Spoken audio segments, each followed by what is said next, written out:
कभी आपने सोचा कि ये जो सवाल लिखा है इसका आंसर हम लोग देखते ही निकाल देंगे? सवाल लिखा है किसी वर्ग की भुजा में 10% की वृद्धि कर दी जाए तो उसके क्षेत्रफल में कितने % की वृद्धि हो जाएगी। जब भी इस टाइप का सवाल आए तो देखते ही उत्तर मारेंगे। 10% की वृद्धि का मतलब 10% वृद्धि का मतलब 11, 11 का स्क्वायर बराबर 121, यानी कि 21% की वृद्धि। अब नमस्कार दोस्तों, मैं विनय चचौंदिया और @विनय चचौंदिया विनय की पाठशाला में आपका स्वागत करता हूं। आप @विनय चचौंदिया डालेंगे आपको चैनल प्राप्त हो जाएगा। और जिस प्रकार से एक छोटे वीडियो बनाकर आपको गणित समझाने का प्रयास कर रहा हूं, उसी श्रृंखला में एक नया ये छोटा वीडियो है। तो ये जो है आपको 4-5 प्रकार के सवाल बता देगा। एक सवाल से 3 आकृतियों के सवाल तो लगभग क्लियर हो जाएंगे। जो 2D आकृतियां यानी कि जो क्षेत्रमिति वाली आकृतियां हैं उनके सवाल तो क्लियर होंगे ही होंगे। जो क्षेत्रमिति वाली आकृतियां होती हैं जिनमें क्षेत्रफल होता है, आकृतियां 2 प्रकार की होती हैं। एक में हम जिनका क्षेत्रफल निकालते हैं और एक आकृतियां होती हैं जिनमें हम उनका आयतन निकालते हैं। ठीक है, जो क्षेत्रफल निकालते हैं जिनका वो कहलाती है 2D आकृति, और जिनका आयतन निकालते हैं वो कहलाती हैं 3D आकृति। ठीक, इस प्रकार 2 प्रकार की आकृतियां होती हैं। तो आज मैं आपको 2D वाली आकृतियों के सवाल पढ़ाने वाला हूं कि ये जो 2D आकृतियों वाले सवाल हैं ये कैसे हैं। चलिए इनके ऊपर हम लोग अध्ययन करते हैं। तो पहला सवाल कहता है किसी वर्ग की भुजा में 10% की वृद्धि कर दी जाती है तो उसके क्षेत्रफल में कितने % की वृद्धि होगी।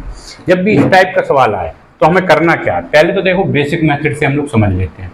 प्रतिशत है, कहेंगे 100 मान के चलते हैं। तो हमने एक वर्ग बना लिया और कहा इस वर्ग की एक भुजा कितनी है, आप कहोगे 100। तो वर्ग है, इसकी सभी भुजाएं 100 होंगी। और वर्ग का जो क्षेत्रफल होता है क्या होता है, वर्ग का जो क्षेत्रफल होता है वो क्या होता है, आप कहोगे भुजा स्क्वायर। ठीक, अब यहां पर भुजा कितनी है, आप कहोगे 100, तो हमने 100 का स्क्वायर कर दिया। तो क्षेत्रफल कितना आ गया, आप कहोगे 10,000 आ गया। कितना आ गया, 10,000 वर्ग इकाई। क्योंकि जब कुछ पता नहीं होता है तो हम लोग वर्ग इकाई लिख देते हैं। ठीक, कितना आ गया, 10,000 वर्ग इकाई। उसने कहा इसी क्षेत्रफल में उसने 10% की क्या कर दी, वृद्धि कर दी। क्या कर दी, वृद्धि कर दी। तो जब 10% की जैसे ही इसमें वृद्धि करेगा तो ये कितना हो जाएगा, आप कहोगे 100 में 10% की वृद्धि का मतलब 110। समझाया था आपको कि 10% की वृद्धि का मतलब 110, 20% की वृद्धि का मतलब 120, 10% की कमी का मतलब 90, 10% 20% की कमी का मतलब 80, 5% की वृद्धि का मतलब 105। यानी 100 में जितनी कमी हो रही है उतना घटा देंगे और जितनी वृद्धि हो रही है उतना जोड़ देंगे। कुछ करना ही नहीं पड़ता है जब 100 की बात हो। ठीक, तो 10% की वृद्धि हो रही तो 110, तो इसकी भी सभी भुजाएं, चारों भुजाएं, ये भी 110, ये भी 110, तो इसका क्षेत्रफल कितना होगा। तो आप कहोगे क्षेत्रफल का वही फॉर्मूला, क्या, भुजा स्क्वायर। वर्ग का जो क्षेत्रफल होता है वो क्या होता है, भुजा स्क्वायर। तो इसका हमने कर लिया 110 का स्क्वायर क्या होगा, 121 और 2 0 वर्ग इकाई। अब वो कह रहा है कि पहले क्षेत्र, अब क्योंकि वृद्धि किसमें पूछ रहा है, वो पूछ रहा है वृद्धि उसके क्षेत्रफल में। तो पहले क्षेत्रफल था 10,000 वर्ग इकाई, अब क्षेत्रफल है कितना, 12,100 वर्ग इकाई। दोनों में कितना अंतर है, तो आप कहोगे दोनों में जो अंतर है हम लोग निकाल लेते हैं। दोनों में जो अंतर है वो कितना है, दोनों को घटा के देख लेते हैं अंतर। तो हमने 12,100 में हमने 10,000 को घटा दिया, कितना आया, 1 2, कितना आया आपका, 2100 आया। कितना आया, 2100। अब ये जो 2100 आया है ये अंतर है, वो तुलना किससे कर रहे हैं, 10,000 से। तो हमने क्या किया, 2100 बटे 10,000, ये और ये कट गए। ठीक, और गुणे 100 क्योंकि प्रतिशत निकाल रहे हैं, ये और ये भी कट गए।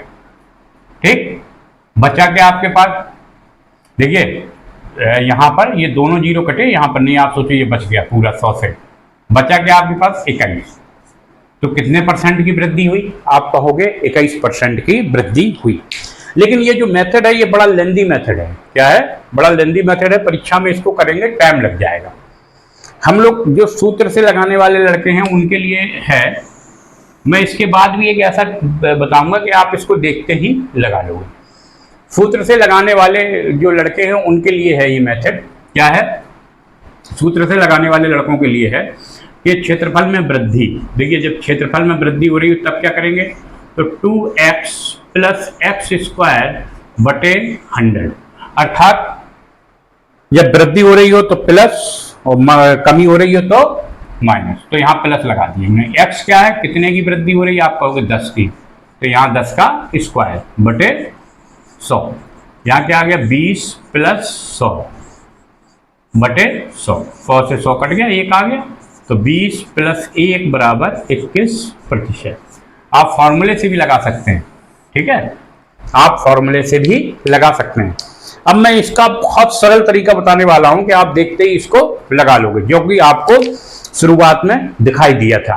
जब मैंने वीडियो प्रारंभ किया था तो उसमें आपको शुरुआत में दिखाया था कि मैंने सवाल लिखा और तुरंत ही उसका उत्तर बता दिया। तो वही फॉर्मूला आपको बताने वाला हूं। देखिए क्या है फॉर्मूला, पहले इसको नोट कर लीजिए, फिर मैं इसको मिटाता हूं, तब आगे आपको बताता हूं। देखिए फॉर्मूला क्या है, दो फार्मूले हम लोग पढ़ चुके हैं, इसका तीसरा और सबसे सरल है वो क्या है, पहले उसको थोड़ा समझना पड़ेगा। हमने एक बना लिया वर्ग और एक वर्ग ये बना लिया।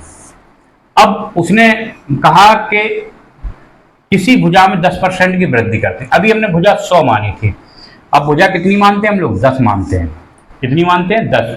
अब इसी 10 में कितने की वृद्धि हुई, आप कहोगे 10% की, तो 10% की 10 में 10 की वृद्धि यानी 11, 10 में 20 की वृद्धि यानी कि 12। कैसे, देखो हम लोग क्या करेंगे, 10 में 10% की वृद्धि, तो दो तरीके हैं। एक तो जो हम लोग बचपन से कि 10 का 10% निकाल लो, तो 10 का 10% कितना आया, एक, इसको जोड़ दो वृद्धि तो 11 होगी। एक तो ये तरीका है, और दूसरा तरीका क्या है जो हम लोगों ने सीखा है, डायरेक्ट 10, ये 10 है, इसमें 10% की वृद्धि यानी 110 बटे 100 का गुणा करते हैं, तो ये कट गया, कितना आ गया 11, तो डायरेक्ट 11 भी लिख सकते हैं।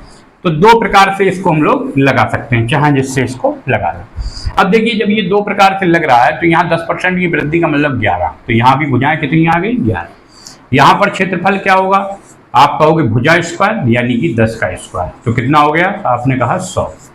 यहाँ क्षेत्रफल कितना होगा, आपने कहा भुजा स्क्वायर यानी 11 का स्क्वायर बराबर 121। देखिए यहाँ किससे तुलना कर रहे हैं हम लोग, 100 से तुलना कर रहे हैं। किससे तुलना कर रहे हैं, 100 से, और इनका जो अंतर होगा वही उत्तर होगा। तो 100 से तुलना करने पर कितना अंतर आ रहा है, 21, तो ये है आंसर। ठीक, क्या है 21%। अब हमें ये भी नहीं करना है, हमें क्या करना है, उसने क्या कहा कि किसी वर्ग की भुजा में 10% की वृद्धि कर दी जाए। अब वर्ग की भुजा में जितनी वृद्धि कर रहा है या कमी कर रहा है, सीधे हमारे दिमाग में ये होना चाहिए कि वर्ग की भुजा कितनी है, 10। उसने कितने की वृद्धि करी, 10% की, तो तुरंत ही हमने कहा ये कितनी हो गई, 11। तुरंत ही जैसे ही सोचा 11 का स्क्वायर बराबर 121, 100 से कितना ज्यादा है, 21, ठीक, परसेंट की वृद्धि। अब वही कहते थे 10% की कमी हो जाए तो क्या करेंगे, तुरंत ही 10 थी भुजा, कमी हुई तो कितना हुआ, ये 9, 9 का स्क्वायर आप कहोगे 81, 100 से कितना कम, कहोगे 19। लीजिए, मतलब कुछ करना ही नहीं है, देखते ही हम लोगों को आंसर आएगा। चलिए इसके बाद अगला सवाल हम लोग देखते हैं। देखिए सेम उसी प्रकार का अगला सवाल कहता है किसी वर्ग की भुजा में 20% की वृद्धि कर दी जाए तो उसके क्षेत्रफल में कितने % की वृद्धि होगी। यहां अभी 10 था, अब कितना है, 20। सवाल लगाना बिल्कुल आसान है, अभी हम लोगों ने देखा है। हम लोग क्या करेंगे, ये वर्ग की, जैसे वर्ग है ये, हमें चित्र नहीं बनाना, सीधे निकालना, आपको समझे। वर्ग है, इसकी एक भुजा कितनी है, आप कहोगे 10। अब कितने की वृद्धि हो रही है, आप कहोगे 20% की, तो कितनी हो गई, 12। तुरंत ही हमने इसका स्क्वायर निकाला, कितना हो गया, 144। 100 से कितना ज़्यादा है, 100 से तुलना करने पर कितना ज़्यादा निकला, हम कहेंगे 44%। तो यही क्या हो गया, हमारा उत्तर हो गया। ठीक, इस टाइप से आपको सवाल लगाने हैं। अगला सवाल देखते हैं इसी में। चलिए मैंने सवाल थोड़ा सा बदल दिया, कहा है किसी वृत्त की त्रिज्या में 20% की वृद्धि कर दी जाए तो उसके क्षेत्रफल में कितने % की वृद्धि होगी।